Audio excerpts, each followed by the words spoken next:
It's podcast time. Church bells and the cultural hall. Let's start the show. It is time for another episode of The Cultural Hall. It is an Articles of News episode, and joining us, après serial, Megan the Mitchell. Thank you for joining us, being back.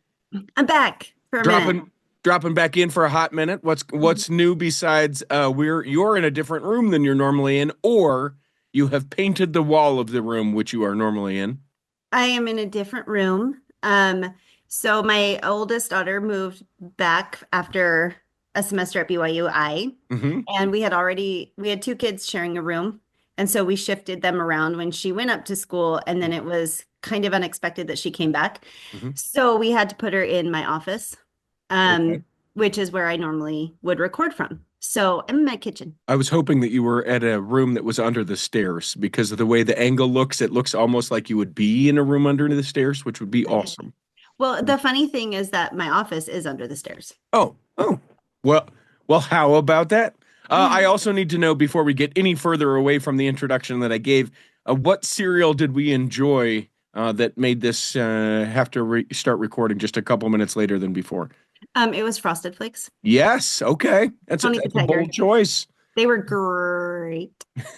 I'm sorry. You're going to have to do your fist and they were great. Great. Thank you. Yeah, you're welcome. Are you a frequent cereal person, or just on occasion? Mostly on occasion, when I need something like quick and convenient. I should be eating something like eggs or oatmeal, something a little bit more healthy and satiating. Sure. But yeah, mostly just when I need something convenient. But also cereal slaps. Cereal is amazing. So if it made sense and we're healthy, I would eat cereal 3 meals a day. But that's not good for you. No, it is not. No.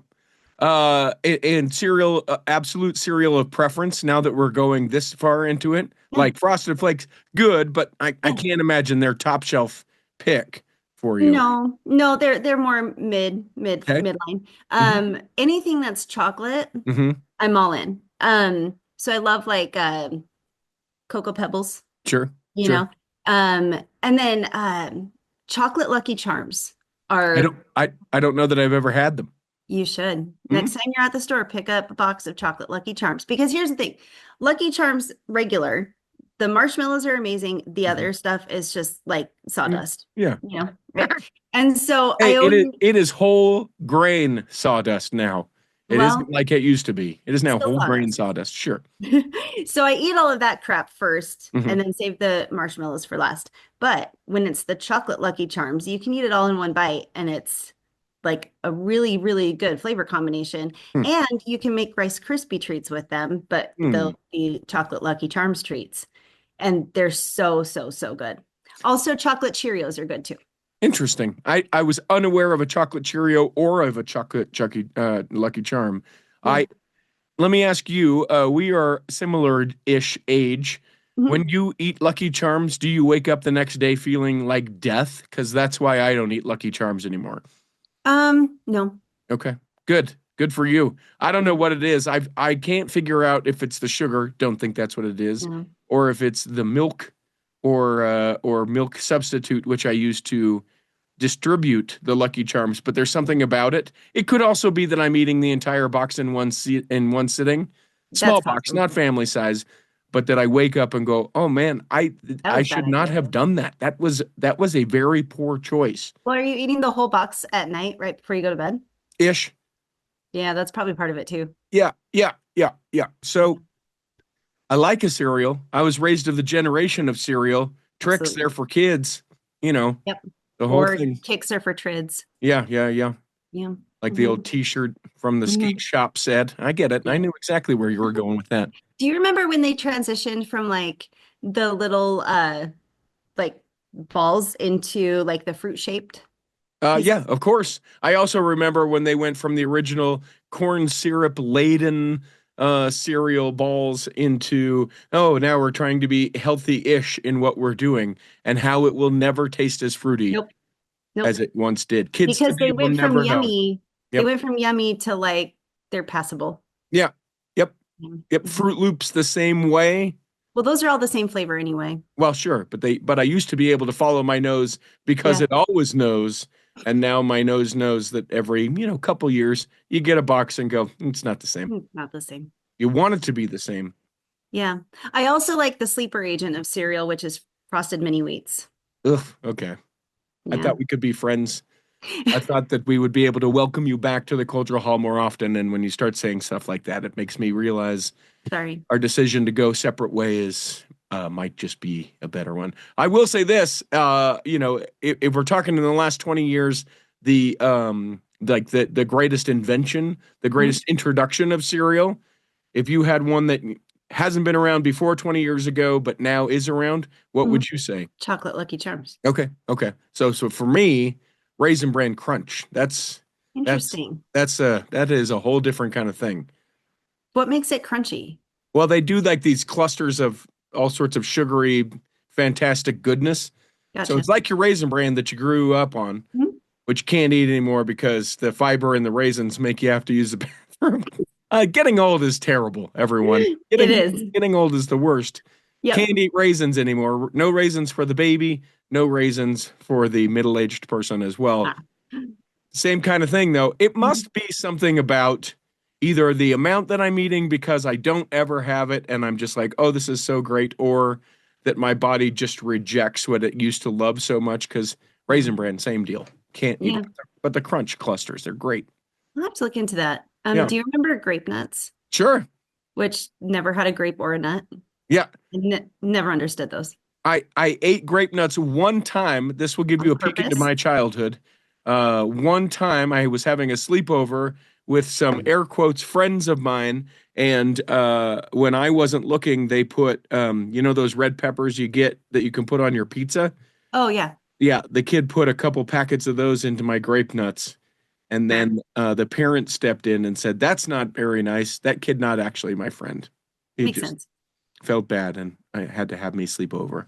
Yeah, my grandma always had grape nuts. So anytime I slept at her house, I would have to eat them. And I'm like, why am I doing this to myself? Yeah, but now you remember your grandma and grape nuts. It's true. I remember her for other things though before grape nuts. Well, that's good. It's not just a cereal box when you think of the matriarch of your family. What's new with you? Anything exciting? My second oldest daughter has she's getting ready to graduate. So we're going through the college selection process right now because she keeps getting accepted places. And so, worst problems, certainly. Right. Not a problem that I had because I got accepted to one college. So that was the college I went to. I'll go there. Yeah, my decision has been made. But she has a lot of options, and some of them are offering her pretty substantial scholarships. So yeah, that's our current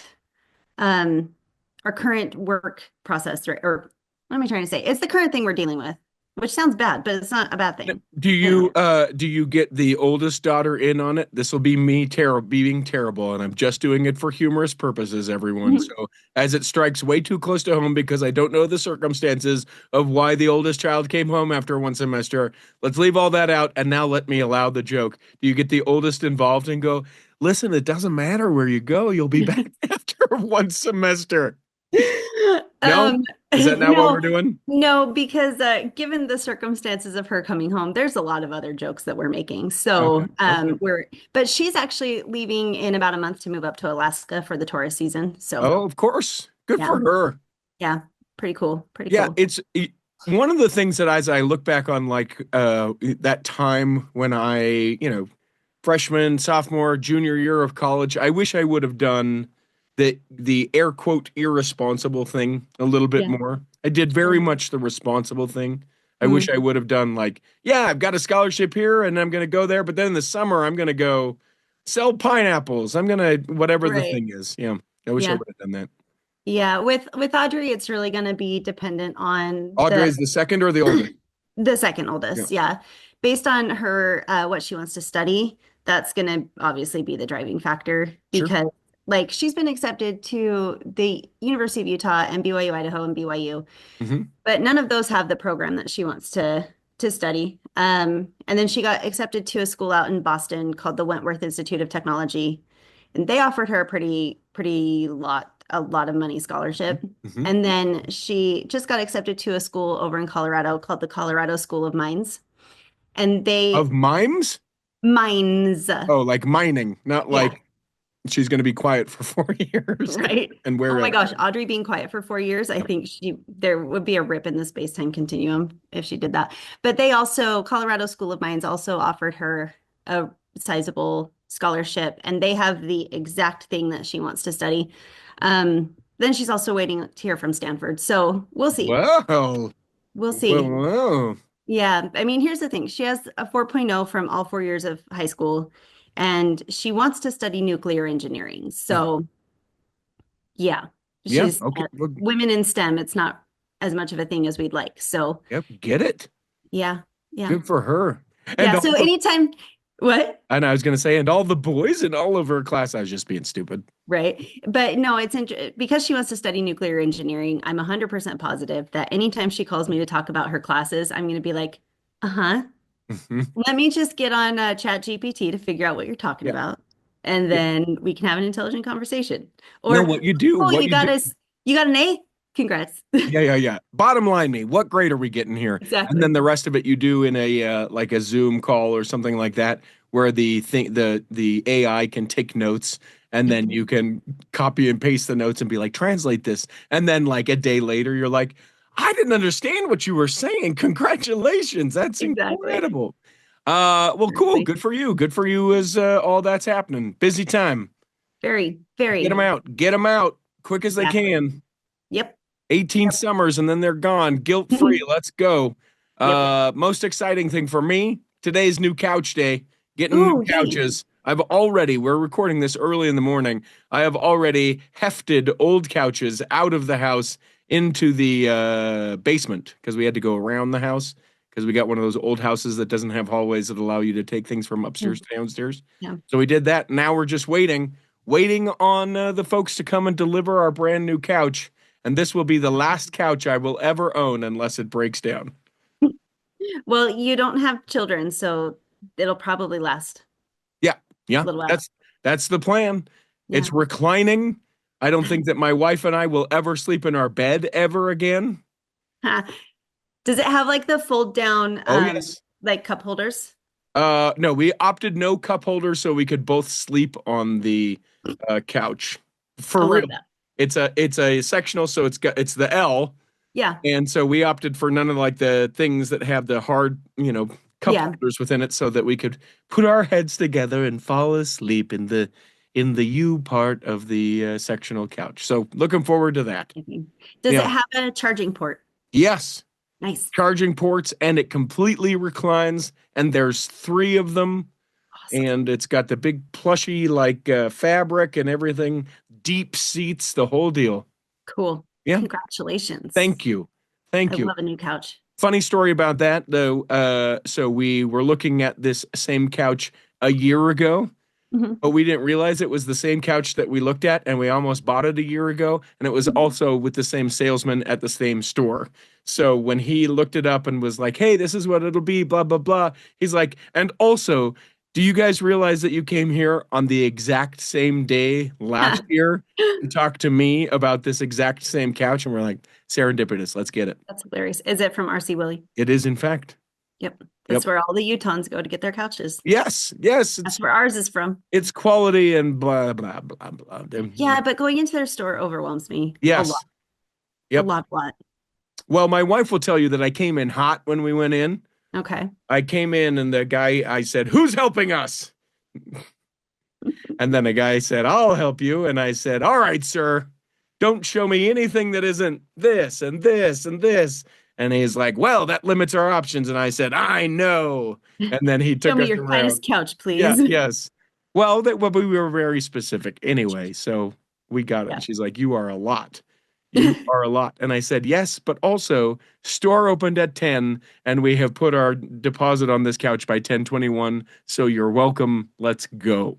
That's impressive. Yes. That's impressive. When we bought our couch, we were able to like customize it a little bit. Mm-hmm. And oh my gosh, the customization process took us so freaking long because I can't make I get like decision paralysis. Mm-hmm. It's ADHD. Sure. And Oh my gosh, we picked out the couch really fast, but all of the customizing, it was awful. That is one part of ADHD that I have been able to push through. It Lucky. is not making a decision, not making a decision. You have to make a decision. That one, and then I don't look back. Nice. Yeah, that's it. Yeah. Let's take a break. A quiz coming up in today's articles of news. Awesome. We're putting Megan the Mitchell in the hot seats because she is a saint who sports. We'll see how quickly you can go through the list. There's a lot of names. Cool. So we'll see. You didn't cheat, and you didn't go ahead, did you? You didn't read it? Of course I read it because it was posted like 5 days ago. Okay. We'll see how well you do as we get to that. Plus, we've got other things, horrible stories from the news out of New Jersey. Let's dress up like a missionary. We'll come back in the second half and do that in articles of news.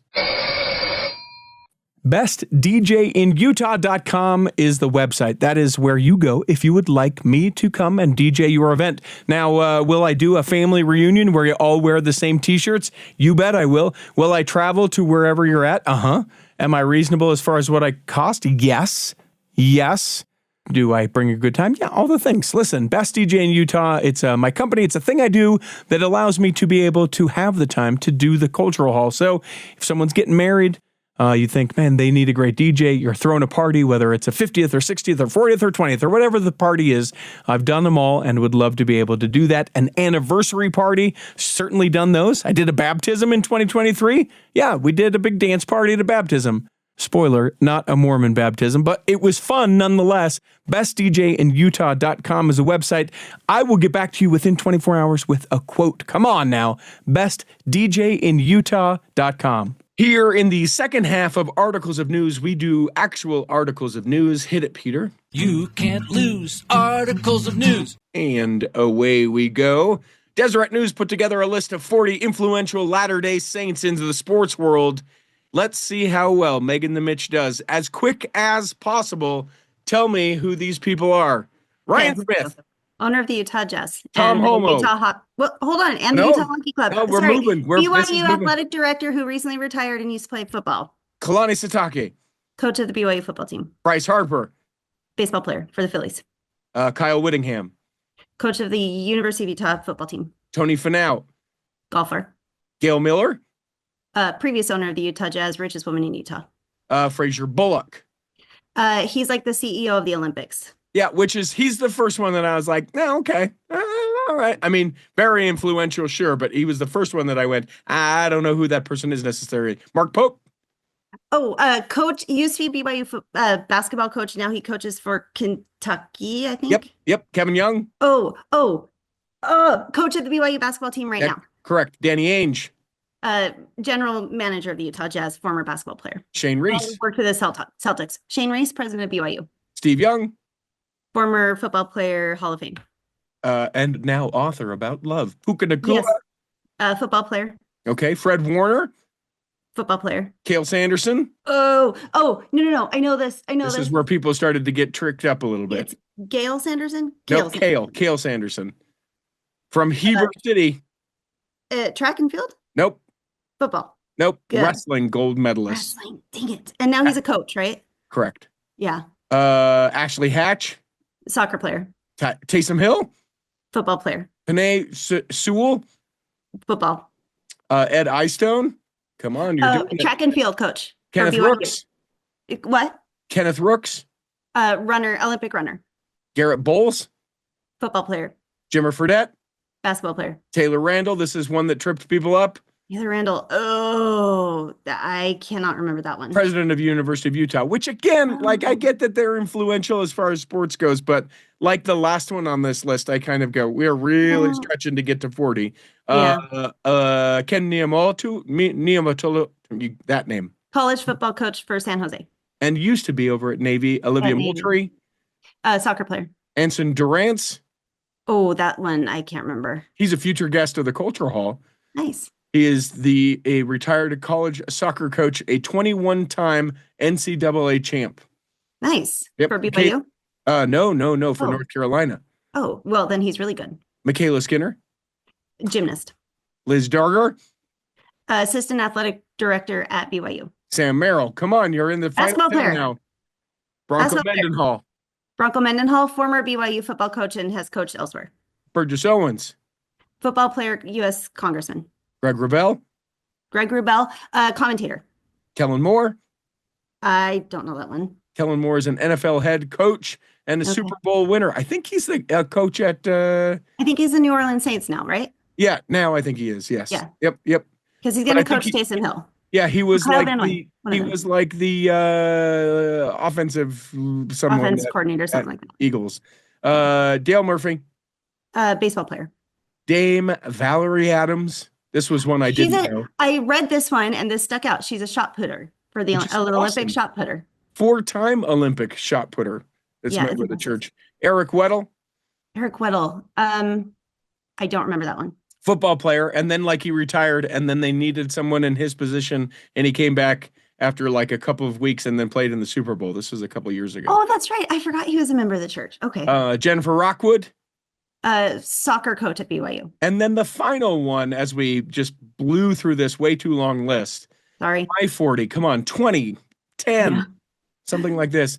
Blair Buswell. Now, let me tell you that I think that it is significant that this person is a member of the church, that I think that it's awesome that this person is a member of the church. But when we talk about the top 40 influential Latter-day Saints in the sports world, do I think that Blair Buswell is one of them? No, and that's no shade. Blair Buswell is a Utah sculptor who sculpted all of the busts that go into the NFL Hall of Fame. It's cool. Yeah. It is not the same as any number of sports influencers. Sorry, Blair. Yeah, I feel like there's some athletes who could have taken the spot of like Shane Reese and like the president of University of Utah, maybe that guy. You know, I can't think of them off the top of my head, but they exist. All of which we could say, F the Mormons too. Let's chant it. Come on. Guys, come on. You saw this surface, obviously. I sure did. Yeah. So it was interesting. On Mormon Land, they did a big thing about it. They had Britton Covey, who plays for the Eagles, and then this other guy who sort of researched into the history of various like sports groups getting, the hate speech at the games. And, no one wants to be told to F the Mormons, only they don't just say F. They're not saying F, they're saying the full thing. Which I would free the Mormons. Yeah. Find the Mormons. And it's a bunch of people in white shirts, and we're like, right here. We're here. We'll come to your door tomorrow. The biggest contention that I have about it, some people, obviously, we are the Church of Jesus Christ of Latter-day Saints, and they find that to be the most offensive part of it. Right. Or that it's like blatantly like, middle finger to the Mormon people, essentially. Yeah. The thing that I think is wild is I can't imagine a stadium or half a stadium or a student section of people saying the F word over and over and over again, right? Even if it was just like, F the FF, right? Like I can't even like it just that to me that's the apology. You say things about the other team, doesn't matter. You find something weak on the team or something blah about the team and you make fun of it. And we used to do this so I was a mascot. Hard to believe, I know. That makes sense. But when we used to cheer at games, we used to do things like boink, boink, woo. And so anytime the opposing team had the ball and they dribble, we'd go boink, boink, boink. And then when they pass it, we'd go, woo. That's hilarious. And it was, it's just ridiculous. It's dumb. It's annoying. But I can't imagine if we would have been like F. Right. Kids are at the game. Yeah. Yeah. Like sportsmanship, be damned at that point. You're just, come on. Maybe not the F word. Right. I have a couple thoughts on this. Please. Okay. So number one, I give my share of not very good natured ribbing when I go to Jazz games, right? Mm-hmm. I can't stand the Lakers. LeBron James needs to retire. So I talk, right? So I get it. I get the passion, I get and their team lost in a very dramatic way. This being Arizona, very tight game. They were higher ranked than BYU. Yep, and there is a lot of controversy surrounding the call. So I get the passion, I get the frustration fully, right? I do think number one, that there would be a huge public national outcry, like very much nationwide, if that was said about other groups, Yeah. other religious groups, Yeah. If it which was F the rightfully so. Jews, are you kidding me? Right. People would lose it. Right. And rightfully so. Right. Yeah. Like absolutely. Or, F the Muslims, Oh my rightfully gosh. so. Yes. Huge outcry. Right. So I do get a little bit confused why this one is okay, essentially. Like I've seen people defending it. They're like, it's just like, we're just passionate and get over it and grow a thicker skin, which I don't think we have an issue with because all like BYU does is like, look, just apologize. We're fine. Move on. Right. What the other thing that frustrates me is that they have somebody on their team who's a member of the church, right? And so it like I feel bad for him that he Right. has like classmates who are saying that.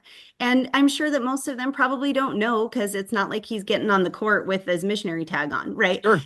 But like that's crummy. And being Arizona, they do have a large community of members of the church. So Yes. that's a bummer too. The other thing is that I kind of get sick and tired of it being like the athletic director from Right. the school coming out and making the apology. Yep. I'd rather hear from the students who did the thing, Yep. actually showing remorse and saying, you know what, that was a bad choice. That Yep. was, we got caught up in the moment. We're sorry. Mhm. And, I look at like when BYU goes for football games, right? When they go, when they go away, we've got the alumni, right, doing huge food drives, and donating to different causes. And I'm like, you know what? Hey, students, do a fundraiser and donate it to something. I don't Oh, I know, like that. in the name of like service and goodwill, we did the wrong thing. This can't necessarily fix it, but maybe this kind of leans into some goodwill. I don't know. So the reason why I think that it is never the student that apologizes is because there is a certain sort of art to apologizing Mhm. that I'm not sure that everyone has down. So like the apology from the student union group or whatever would be like, we're sorry that you got offended, Right. And so I think it is very much a craft this right from the university that we can make sure, and let's make sure and read this through. I'm And sure that makes that's why it is. Yeah, but then sometimes the athletic directors and administrators who come out and apologize, they're still crappy, Yes, apologies. They're like, agreed. we're really sorry that people were offended. It maybe won't happen again. And you're like, Yeah. really? Yeah, I just but I have swung around to the other side of it, which is I hope we continue to play as well that people just want to continue to yell F the That's a fair Mormons. point. That's where I have come Well, around because to. they had two really great wins for top 20 against top 25 teams. Yeah, And Kansas was the other one, right? yeah, and it's the first time in 37 years that they've had a record like that against top 25 teams. So that's a big deal. So bring it on. Bring March it on. Madness, Yeah, here we yell at come. us. The big dance, it's coming. The big dance, stupid. No, March No, Madness. not stupid. March Madness is fun. No, is it? Are Yes, you a bracket person? um, it depends on the year if I have time to like look Mhm. at it, but also I get really chaotic with how I choose my teams. It has nothing to do with statistics or anything. I'll be like, what color is their jersey? Sure, sure. Okay, what's their mascot? I They're put gonna all of win. I put all of the names in on pieces of paper, and then I throw them up in the air, and whatever Nice. God wants, He keeps. I That's love it. Leave it up to fate. Yep. There it is. Where did you want to go next? Stories. Where should we go? What should we talk about? Well, there's this absolutely disgusting story out of Mm. New Jersey. Oh, good. Let's go there. So, it's funny, the headline, New Jersey man posed as Mormon recruiter to I've meet never girl. heard of a missionary being called. It's fair. A Yeah. Mormon recruiter, I guess. Yeah, I just like when I hear Mormon recruiter, I think of like Danny Ainge or Ryan Smith. They're Uh, Mormon recruiters because okay. they're Mormon and they recruit. Sure. Sure. But he posed as a Mormon recruiter to meet a girl for sex at her home. So this disgusting excuse for a human being. Oscar Castillo Peralto is 53, and he made plans to meet up with a 13-year-old girl for sex. And they basically messaged over a social media app called Kik, which is one I've never heard of. Yeah, I've never heard of it either. K-I-K. K-I-K. And it started kind of innocuous and quickly turned inappropriate, sexual, with nudes being shared. And he said, okay, we're going to meet up on February 19th. I'm going to be dressed as a Mormon missionary. I'll knock on other doors in the neighborhood so that nobody suspects. And when he got to her house, suddenly and without any warning, the police were there.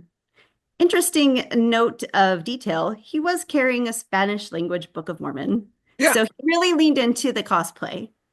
Well, sure. Commit to the bit. Appreciate the attention to detail. But he is now being sent to the Bucks County Correctional Center rather than receiving $3 million a bail ruling in the tune of $300 million. So yeah, super gross. Super gross. I mean, there's a few things flawed. I appreciate, I don't actually, but like the solo nature of a 53-year-old, you got an instant problem. I mean, you're a pervert and a pedophile. That's the other part that's a problem. But like 53 and by yourself, couldn't get his companion to go with him, I guess. Right. Just, yeah. But Mormon Recruiter, I almost want to call missionaries recruiters because I think that's a funny twist of phrase. I know everyone, they're teachers. Back down. It's me making a joke. I hate that I have to explain jokes. Ridiculous. I have to calm everyone's jokes. I get it. Everyone's very heightened. No reason. By the way, I'm going to need an email from you about 5 things that you did last week, Megan. If you're going to be ever back on the show with us, I'm going to need an email highlighting 5 things that you did last week. And if you don't understand the joke that I'm making, everyone, don't hide your head in the sand. You can't. Please don't. Is that a reference to mission rules? No, it's a reference to there is a leader of the free world. So far, it's still free that has mandated that people send a list of 5 things that they did last week. I've been immersing myself in sourdough so that I ignore the world burning. Okay. Where do you want to go now? What story? So I never served a mission, so I don't know what it's like to be in the MTC, but the church is celebrating 100 years of missionary training centers. So the first one opened in 1925, which would be, 100 years. It opened in Salt Lake City, and it was where missionaries could come to learn how to be Mormon recruiters. And Thank you for so quickly adopting that, by the way. Yep. It's appreciated. By the way, next time the missionaries come to your house, you should be like, are you here to recruit me? Yeah. I might say that. Yeah. But when they were in the mission home, it was called the Salt Lake Mission Home. They taught around 100 missionaries a week. And the missionary would come in on a Saturday and they would just start learning the different things they would have. This was interesting. They would have talks from general authorities, including your potential for success, organization of time, and spirituality key to success. The organization of time one is what caught my attention. Those seem more self-helpy than spiritually driven. I'm sure there was a spiritual element, but they were important lessons to learn. Eventually that expanded to, they would also go to the temple every Monday to do 2 sessions every day or every Monday. They realized that there was then a need for language learning.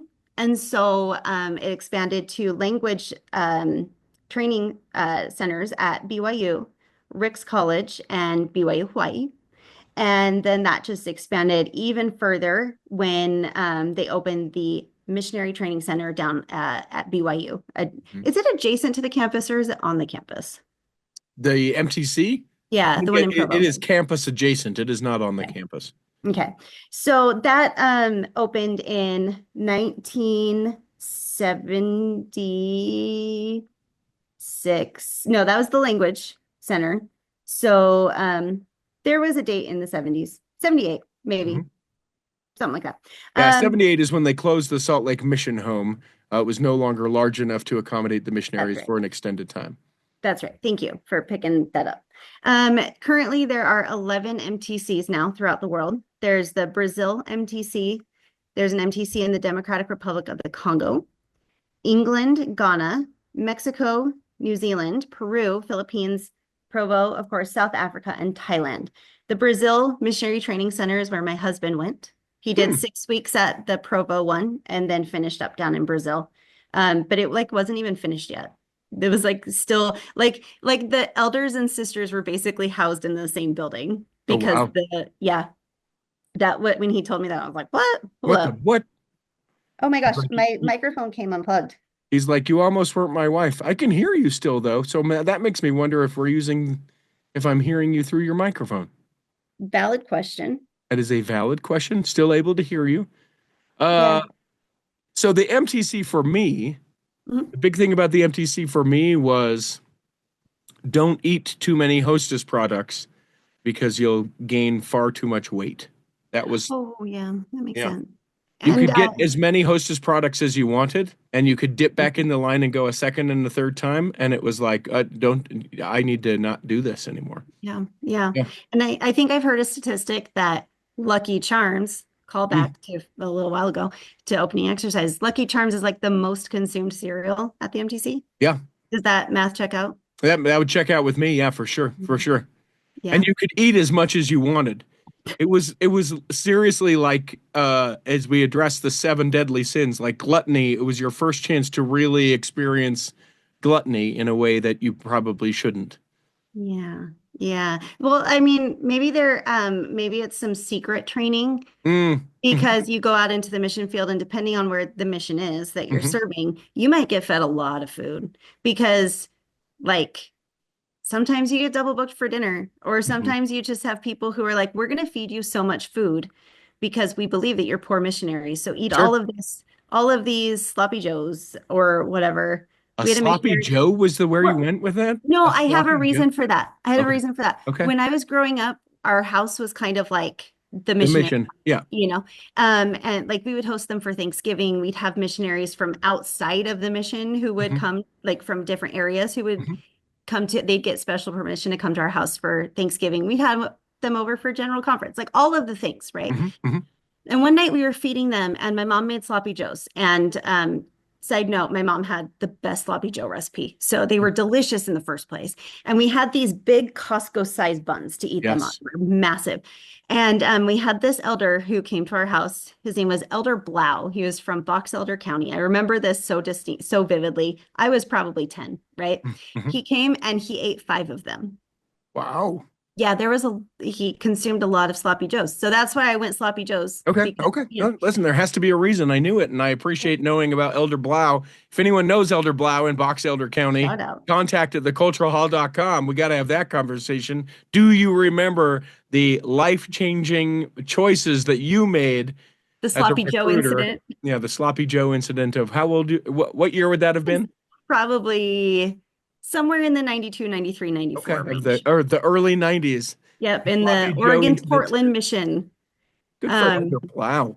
Yeah, it was awesome. But sometimes you have missions where you eat a lot, right? Yeah. Sometimes you have missions where you don't eat very much, but the MTC is like secretly training you to be able to gain the weight and eat eat the food in a not healthy way. And like my brother-in-law went on his mission to DR, Dominican Republic. Yep. and he had like a chef. He had a cook who cooked for him every day. Yeah, he did.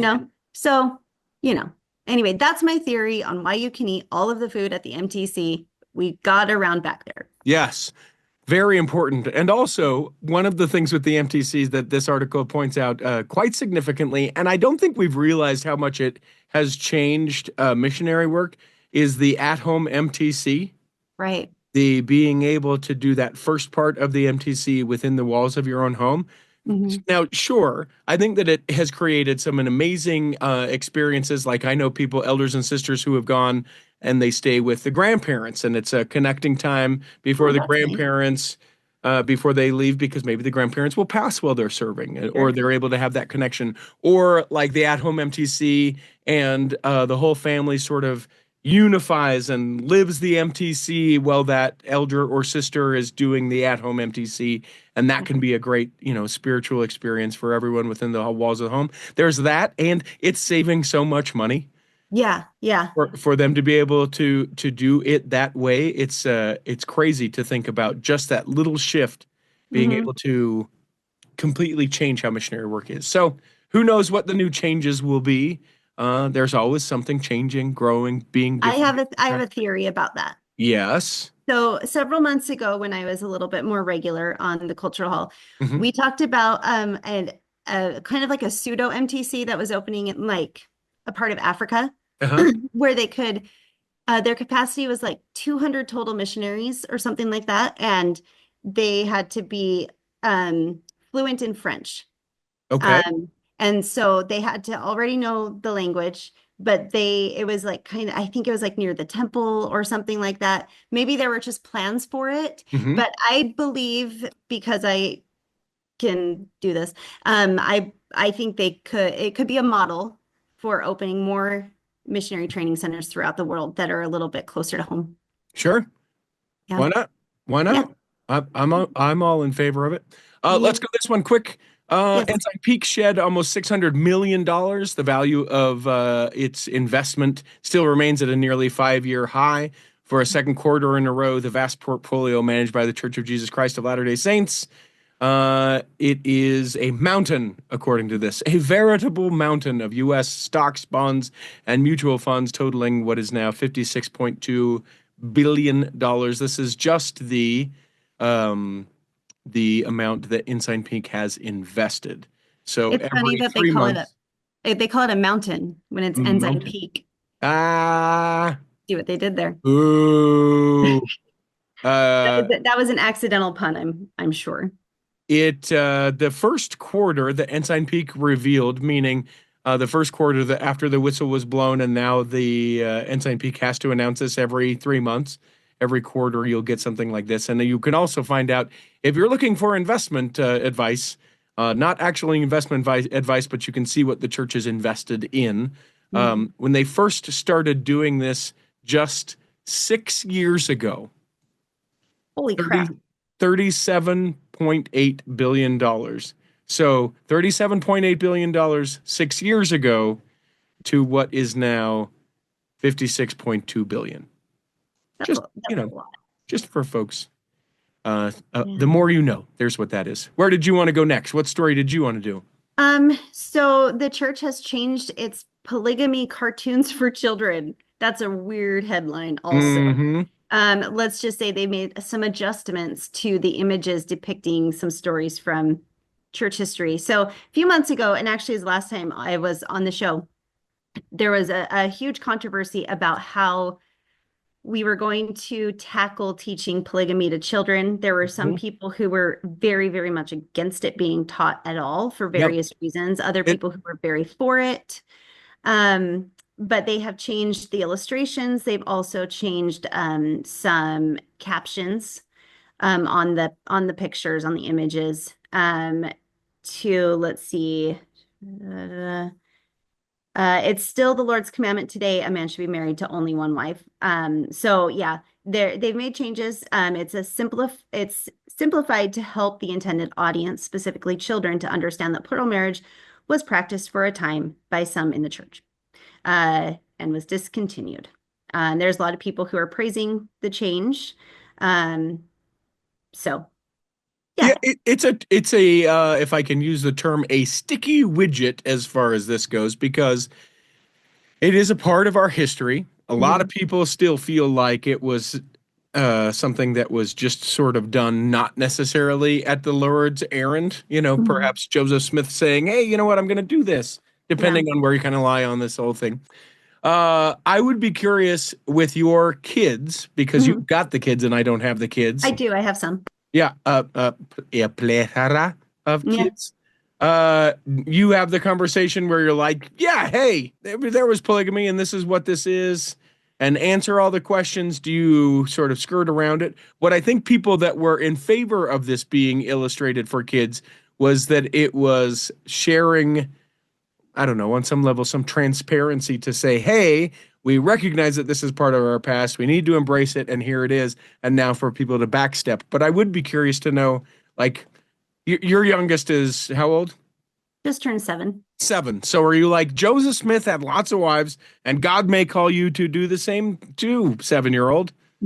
No, he's more concerned about dinosaurs right now. So we're going to talk about that. Mhm. I mean, So a mommy T-Rex and a daddy T-Rex. and then sometimes the T-Rex decided to get another mommy that was a Stegosaurus. Yeah. Mom. Right.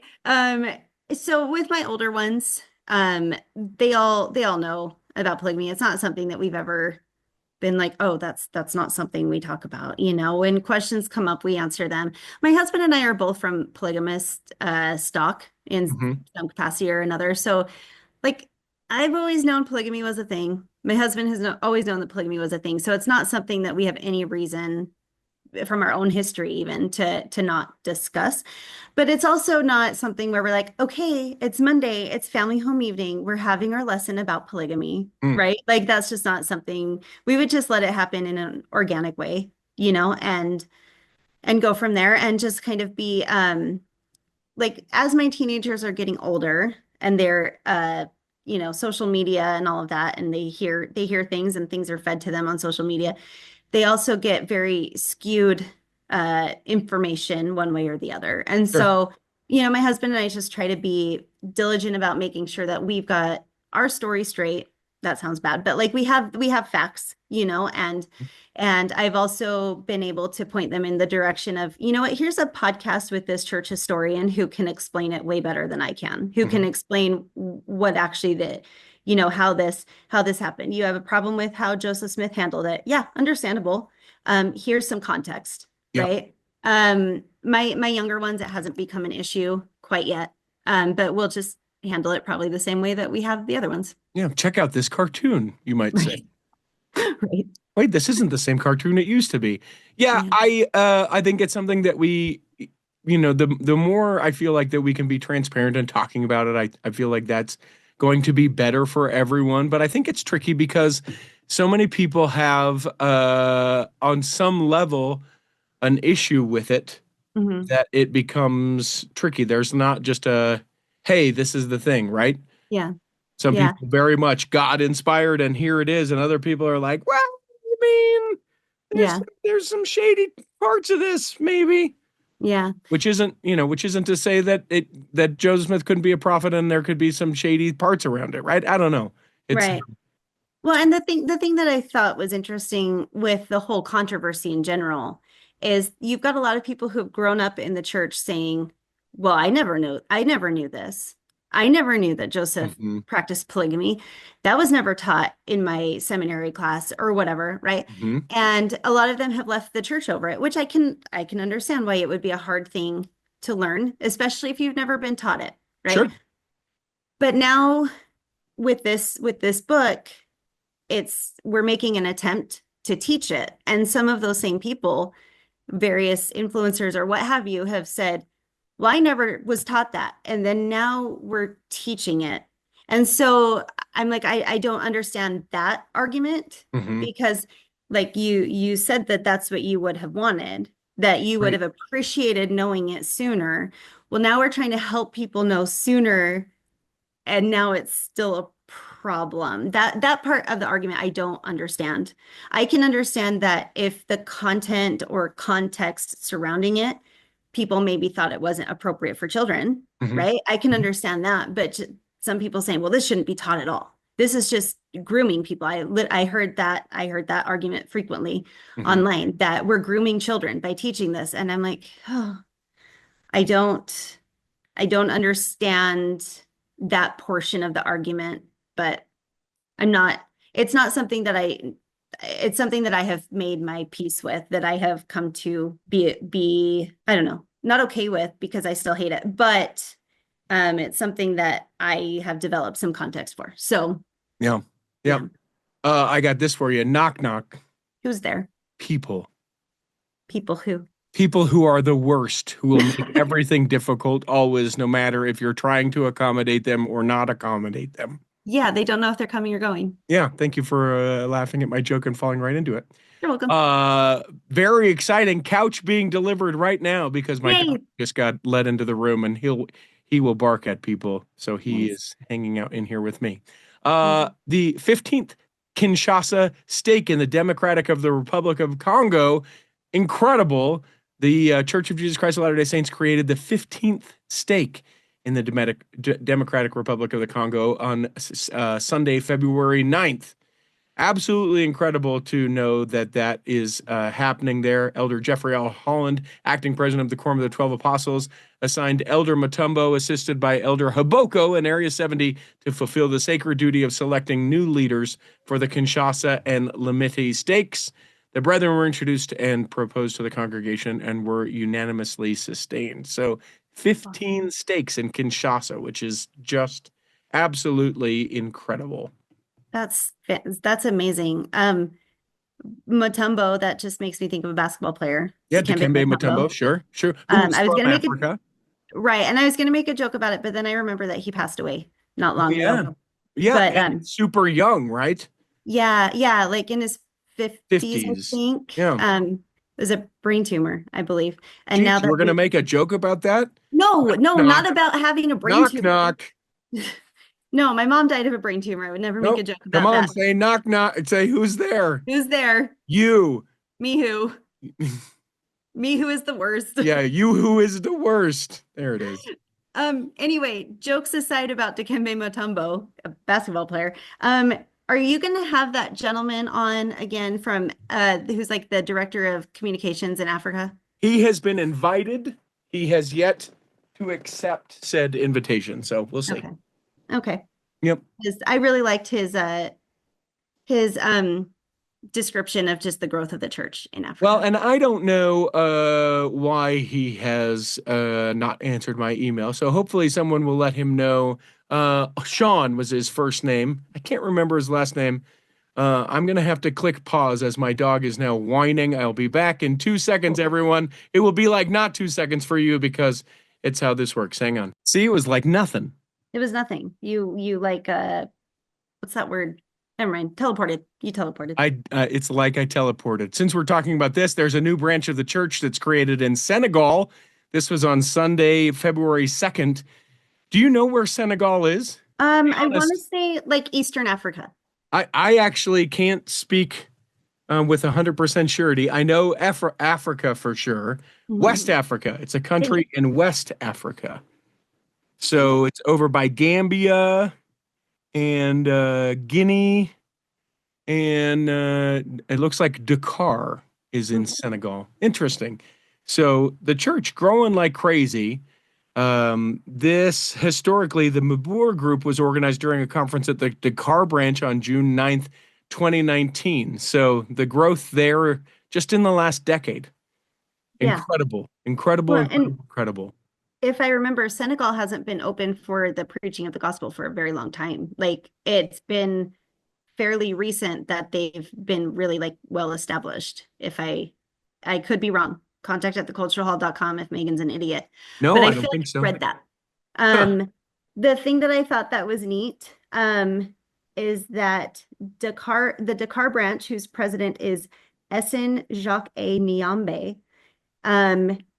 he and a gentleman who I will feel bad if I butcher his name because I will. He is the first pioneer of the Church of Jesus Christ of Latter-day Saints in this locality. They were called as the leaders of the Mabor group. So that's really, I think that's really, really neat that you've got like the first member is now leading the congregation. That's super, super amazing. It makes me, this is sort of odd, but it makes me kind of wish I could go, and I could because I'm old enough and my wife and I are in a position to be able to do it.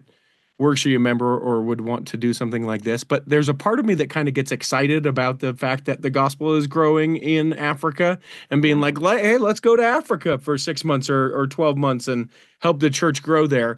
But then I see people who look like me as they help out the Africa congregations, and I think maybe that's not who should be doing that. Like it's Right. very clearly like these are people from here, and then there is Richie who does not fit in with all of that. Well, I think the exception would be, and this unfortunately is not you, but it's people with like medical training. That Mhm. makes sense that you would go All out right, I'll and become a doctor. Don't shame me. tighten up, get it together, Tighten up. Tighten up. tighten Uh, up. and And then one. that makes sense to have somebody who looks like you go over and help in some capacity. Well, and listen, people will take issue with that. I know that Yeah. I should, and people wouldn't care. Helping is helping, and doesn't matter what people look like. I get it. Mhm. Um, a BYU Pathway Educational Center in Lagos, I think, also pretty awesome. Yeah. This is a full on, almost like a academic center for these people in Lagos to be able to go, to be able to study, to be able to interact, and be able to receive advisement. The growth of the church in Africa, absolutely just incredible. It's amazing. It's We've, amazing. we've got time for maybe one or two more. Is there one or maybe two more stories that you wanted to hit? Well, I can talk about a gross one again. No? Yeah, maybe we save the gross one. Okay. Well, yeah, take the gross one. Let's do it. All right. Well, the Frankie family, who is Oof. pretty much perpetually in the news right now, Uh-huh. their daughter Sherry, is it Sherry or Cherie? I think it's Sherry, I want to say. Okay. I'm listening to her book that she's written. Is it good? Hmm. Okay, I cool. mean, I'll add it to no, my Audible. no, it's not good. Right. Is it written well? Yeah. Okay. So she talked about in her book that once she left her family home, which for her couldn't have come soon enough, right? Hmm. She Hmm. ended up being essentially groomed by an older gentleman, middle-aged gentleman who was a member of the church. She went to work for him at his business in a social media capacity. And no other way to say it, he groomed her and they did some things that are regrettable. Hmm. And she ended up basically feeling stalked by this guy. He was married, and the way she puts it is that he was high up in the Mormon church. So whatever that means to you, listener, I don't, that could mean a lot of things Sure, as far as high up, some sort but of leadership, likely. yeah, some sort of leadership. And just super, super gross. He obviously took advantage of somebody in a vulnerable position. Um, but here's the interesting thing, and maybe you can help me understand this if you've gotten to this part in the book. Okay. She talks about how she finally got the courage to go and talk to her bishop about it. Hmm. And he ended up punishing her with excommunication. Have you gotten to that part of the book yet? I have not gotten to that part of the book yet. Okay, because that part really bothered me, like a whole lot. So much did it bother me. Yeah. Um, and I'm trying to find basically like the guy got no repercussions at all. And so it's leadership roulette, but come on, Well, you should get me started on something like that. Go ahead. No, don't actually. I haven't. I didn't know that part of it. Yeah. Yeah, man, it is. Yeah. I. It Yeah. is a good read though, if Yes. you are interested in the case, and certainly to know kind of where it comes from, where it just starts so small and so Mhm. innocent and so everything like that. One of the things that impresses me the most about Sherry Frankie is that the last thing that, as I understand it, that she has posted on Instagram was a picture of her wedding ring. She's Mhm. engaged. I don't think she's married yet. I think she gets married this spring. And she said, "This is the last of my private life that Yeah. I will share with other folks." And so I think that that's significant to be like, hey, came from this, leaning Mhm. against this. She could very much, ride the coattails of Crazy Mom to Yeah. being able to make a living and, all of those things the rest of her life, likely, Right. but has decided to define who she is somehow differently. Didn't know about the excommunication part. I'll find out more about that. And Yeah, I'd be interested to see if it was she said that the guy denied everything to the bishop Mhm, and got off with no punishment at all. mhm. Escaped all discipline. She said she was punished by being excommunicated. And so I would be interested to know if she dives into that in her book, which I'll read. I'll add it to my Audible.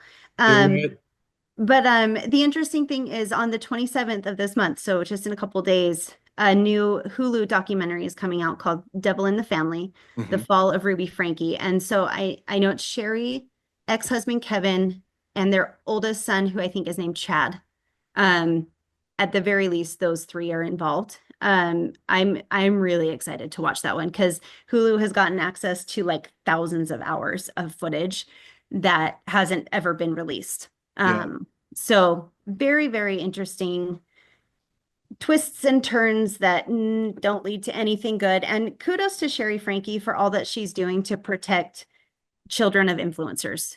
I think Yes. that is Well, that's amazing. where she has now taken her, she's essentially, that's what she will be doing with her life is. Yep, that's her advocacy, and it makes sense. Yep. We'll leave on this because this is light. And you're gonna have to help me because I don't know who the third one is off the. Oh, it's Macy. Got it. The 3 Secret Lives of Mormon Wives stars announced baby news. Jen Affleck, Michaela Matthews, and Macy Neely, all expecting. It's hard for me to not just feel real bad. Yeah. For the. Okay, good for them. I'm excited. I hope it's what they want, and I hope that those kids are reared in a home that full of safety and love, and that I am buying the bit of all of the Secret Lives of Mormon Wives, and that actually their home life is a lot more calm than it actually is. I hope and pray and bless. Yeah, and that we don't have to enact the laws that Sherry Frankie is trying to pass regarding children of social media stars. Oh, right? no, we should pass those laws. All of those laws. No, should be passed. I agree with that. Hopefully those rules like are being followed or will be followed by the Secret Lives of Mormon Wives families. Yeah. You know, Now, you don't like that stuff, though, do you? I don't. No, that is where you and your sister Molly the Ash Ashton are very, very sharply divided. Very much. And it's not a point of contention. Sure. It's just not my jam. Sure. It's not a point of contention because I think she would contend that she is right and you are wrong. Take that, sibling rivalry. Oh, we're having dinner tonight. I'll tell her you said that. I know she was going to come see the show, but she's got too many things. Too many things to do. Got to be with her sister rather than person that she's never met that she co-hosts news on occasion. I get it. That's fine. Priorities. Megan, hope that this episode has nourished and strengthened your body. And that if you're not healthy enough to listen this week, you'll be able to listen next week. And that when the time comes, you will be able to travel home in safety. In the meantime, Chris at Alpine Lakes Travel, Debbie Wanless, Chocolate Cake Bites Podcast, and the Tiger, with a U, will be saving a seat for you on the back row of the Cultural Hall. Save me a seat, it's sure to be neat on the back